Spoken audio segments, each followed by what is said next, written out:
Boa noite, pessoal. Meu nome é Daiane, eu sou pediatra, mãe de gêmeas, mamãe da Liz e da Sofia e uma mãe atípica. Há um tempo atrás eu fiz um vídeo sobre a formação da minha família, sobre o diagnóstico de paralisia cerebral, que nós tivemos a partir de uma das nossas filhas. E na verdade esse vídeo, ele tomou uma proporção, que eu não imaginava, conseguiu tocar a vida de outras famílias, fazer a diferença, ser um acalento na vida de alguns cuidadores, e ser de exemplo mesmo de superação de adversidade.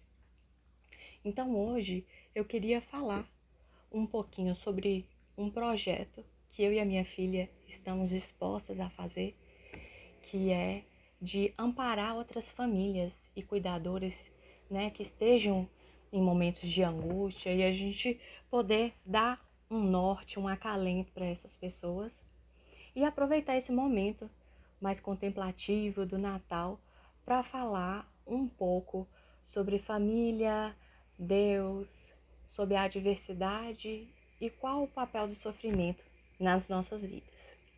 Então, desde já para começar o meu vídeo, eu gostaria de dizer que qualquer e toda relação, ela envolve sacrifício. Desde uma relação entre marido e mulher, entre um casal de namorados, entre irmãos, entre um filho e uma mãe, toda e qualquer relação envolve sacrifícios. E aí você me pergunta, então, por que ter filhos? No seu caso, por exemplo, você teve que fazer uma fertilização, entrar com procedimentos invasivos, fazer punção ovariana, injetar várias medicações, correr o risco de uma gestação gemelar, passar por tantas provações. Filho dá trabalho, filho fica a noite sem dormir, filho fica doente, foge tudo ao seu controle. O porquê ter filhos? Essa é a pergunta que algumas pessoas se fazem e não conseguem ter a resposta. E a resposta é simplesmente pela grandiosidade que é você fazer parte de uma das maiores experiências humanas, que é a de educar e cuidar de uma criança, seja biológica ou adotiva, o fato de você se doar para educar uma criança. Quando você coloca um filho no mundo, na verdade você está deixando uma criança, ela não foi feita só para dormir, comer e só. Você está deixando um legado para a humanidade. Você está plantando uma sementinha e jogando no mundo, colocando no mundo algo grandioso.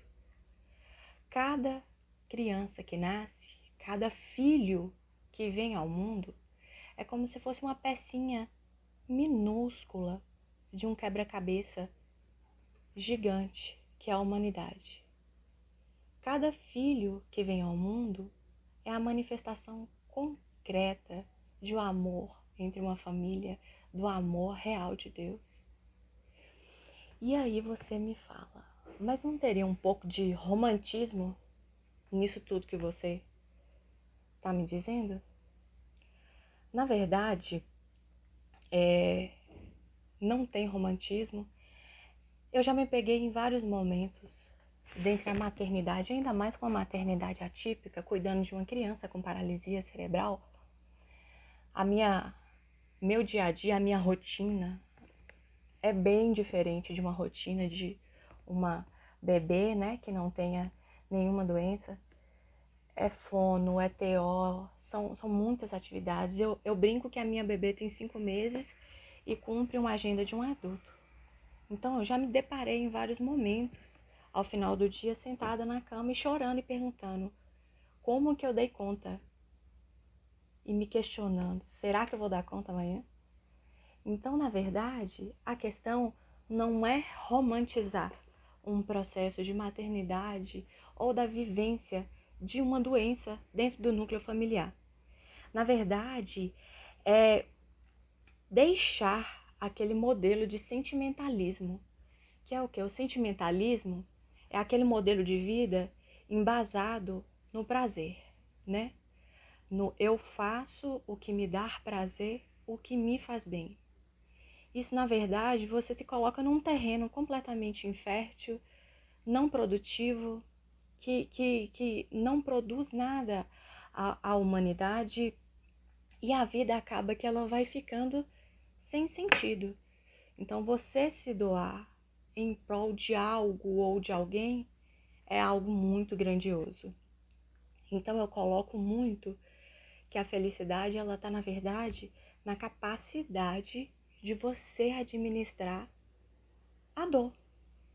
Porque a dor e o sofrimento é algo comum e natural do ser humano.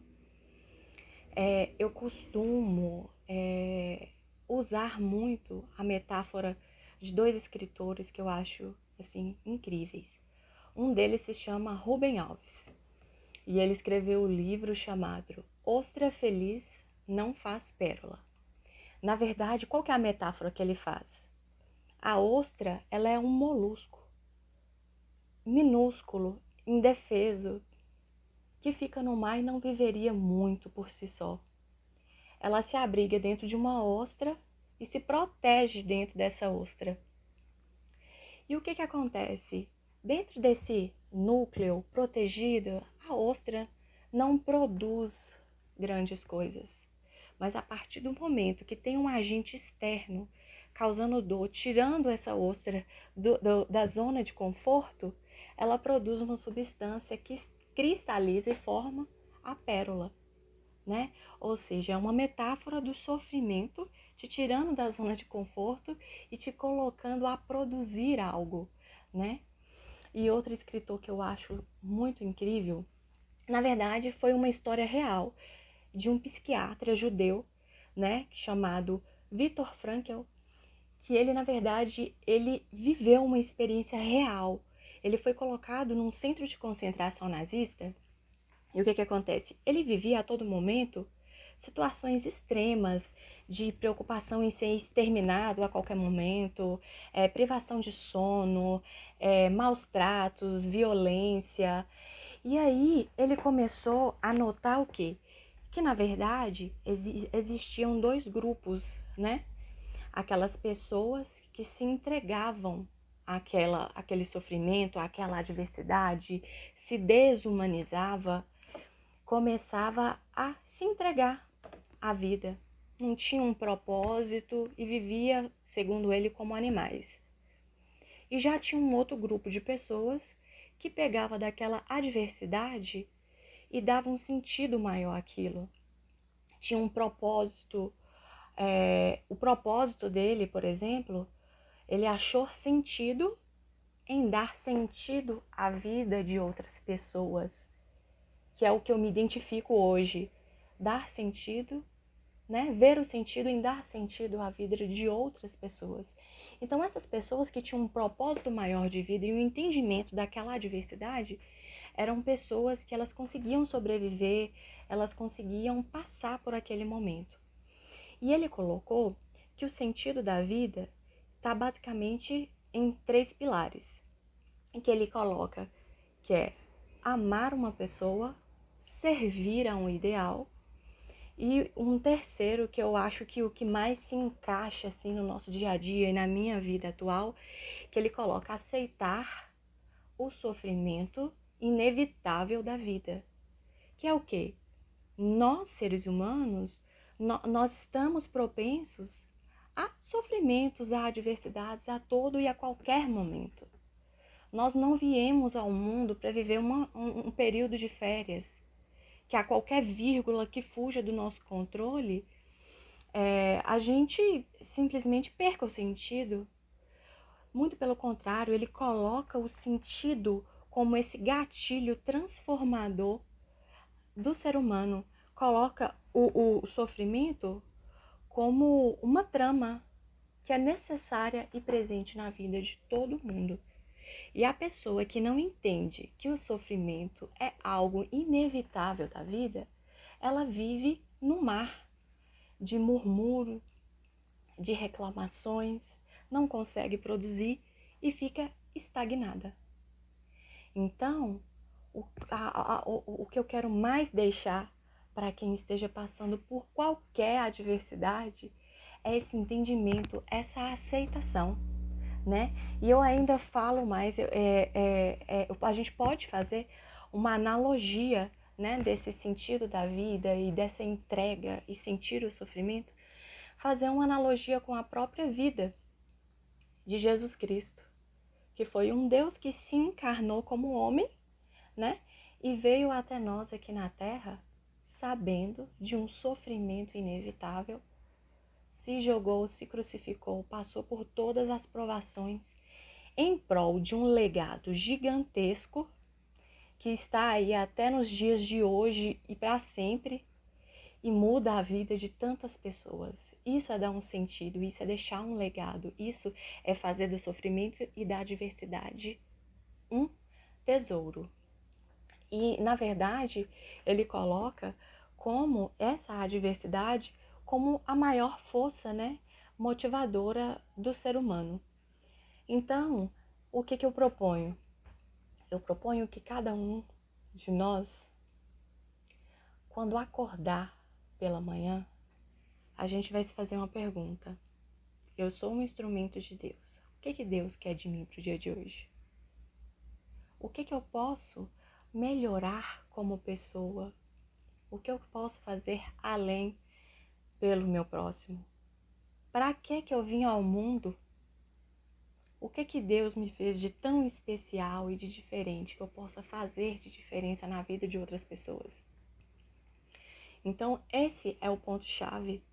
Essa é a força, é a motivação que a gente tem que ter todos os dias de aceitar o sofrimento inevitável da vida e entender da força transformadora que a adversidade chega nas nossas vidas para nos fazer pessoas muito melhores. Eu quero com esse vídeo desejar um Feliz Natal para todo mundo e falar que a gente possa sentir o verdadeiro espírito de Natal e dar, né, o verdadeiro lugar ao aniversariante. Que o aniversário de Natal não é do Papai Noel, não é, né, da Coca-Cola com Papai Noel. Ele, na verdade, é o aniversário do maior homem que já esteve na Terra, que foi Jesus Cristo, que veio em prol de todos nós, né? Um Deus que se encarnou como homem e veio a salvar a todos nós. Eu desejo um Feliz Natal e que eu possa, que com esse projeto novo de amparar famílias, ser fonte de luz para todo e qualquer cuidador ou família que esteja passando por qualquer tipo de provação. Fiquem com Deus.